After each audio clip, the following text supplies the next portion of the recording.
I said it before the beginning of this season that retaining Eric Ten Hag as the manager of Manchester United is the biggest mistake Manchester United board would ever make in this club. Look at it yesterday. How could a coach keep making the same mistake? A mistake that you saw in your previous match against Fulham, that it didn't work. It didn't actually work. He just got lucky and won that match against Fulham. Then you repeated the same thing again, playing a number 8 in your first 9, which actually costed Manchester United that yesterday match against Brighton. Look at it. Eric Ten Hag is a fraud. He only redeemed all his mistakes last season by giving Manchester United the FA Cup, and Manchester United fans, the board, and everything that has to do with the body making decisions in that board, all of them were blinded. They were all blinded from all his mistakes last season, all his blunders last season. Look at it, it has started to show again. Eric Ten Hag is an average coach. Eric Ten Hag cannot be in the level of Pochettino, cannot be in the level of Graham Potter.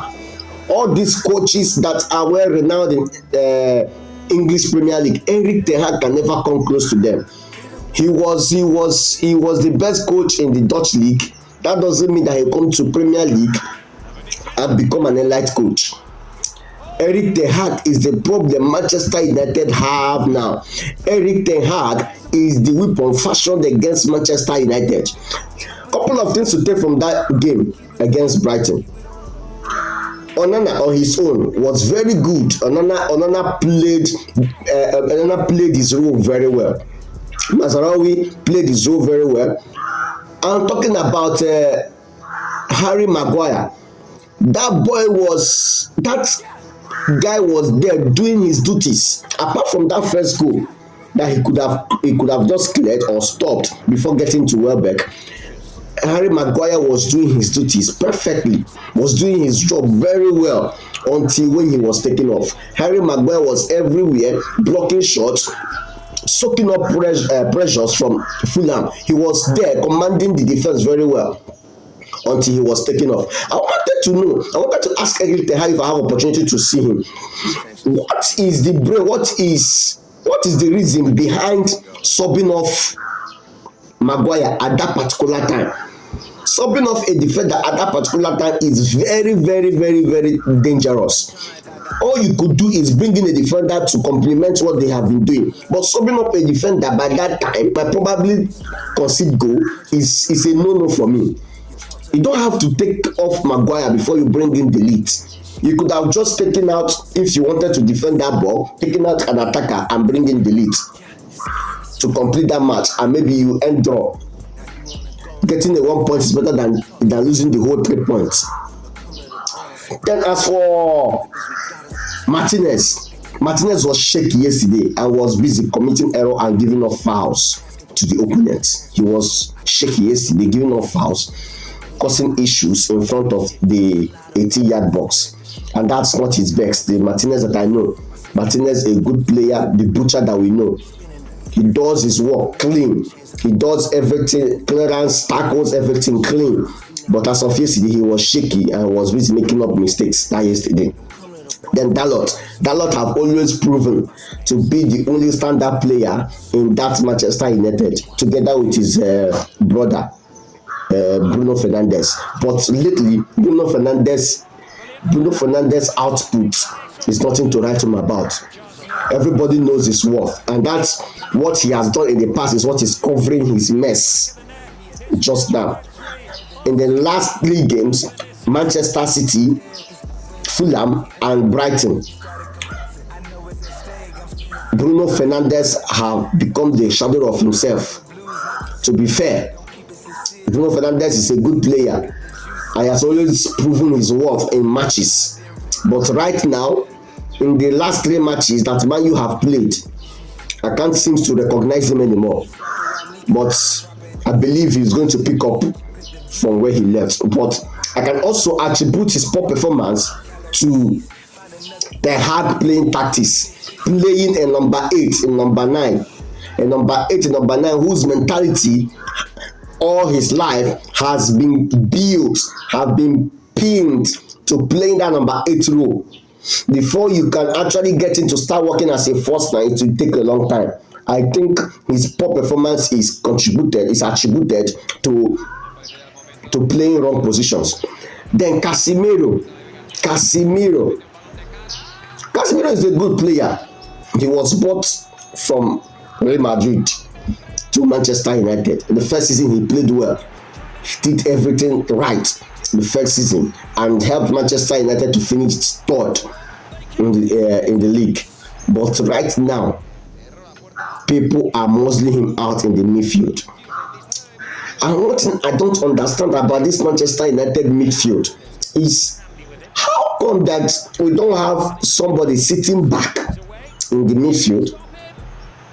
Everybody wants to go out and score, and that is what is opening that midfield. Casemiro is going out to score, Maino is going out to score, Mason Mount going out to score. Everybody is just leaving the midfield to score, leaving the midfield open.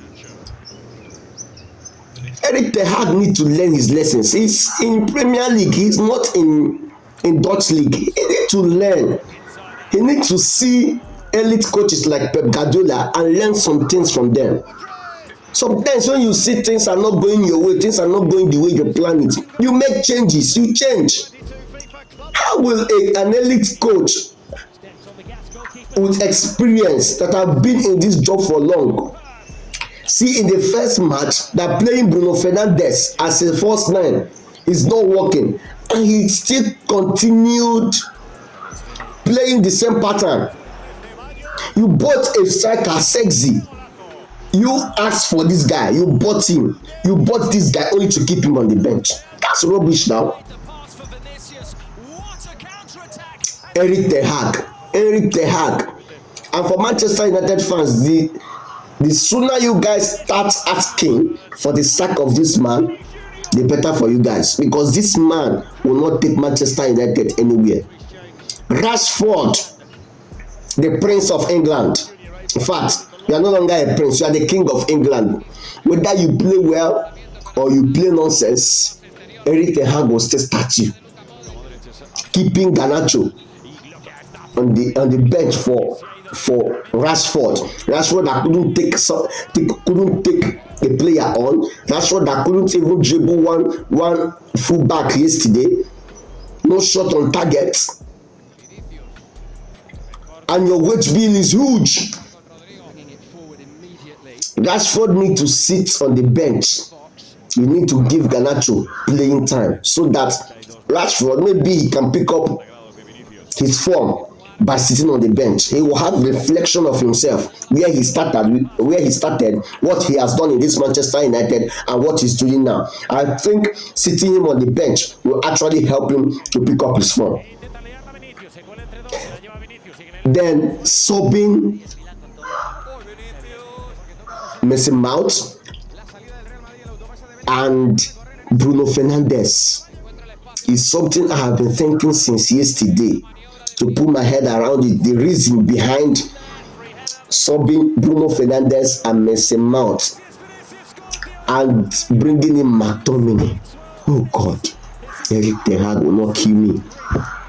Subbing Mason Mount was already out of the game when he brought in Sexy. But seeing that Mason Mount is no longer in the game again, why taking out Bruno Fernandes? Eric Ten Hag will get somebody mad. Thank God I am not a Manchester United fan, but we are all sports lovers, we are all football lovers. We love this league to be competitive. We want this league to be competitive, not just leaving this league for Manchester City every year to keep taking this trophy every year. We leave the competition for Arsenal and Manchester City. Now we have all started the league at the same time. When it gets to match day 30 now, you start calling Arsenal bottlers. What happened to you? You started bottling the league now. Manchester United have started bottling the league now. They are the highest bottlers. Even they bottle even more than Arsenal. We have all started this league at the same time. Eric Ten Hag need to go back to his drawing board. Everything that he has gotten wrong, he needs to fix them, or else he risk missing his job.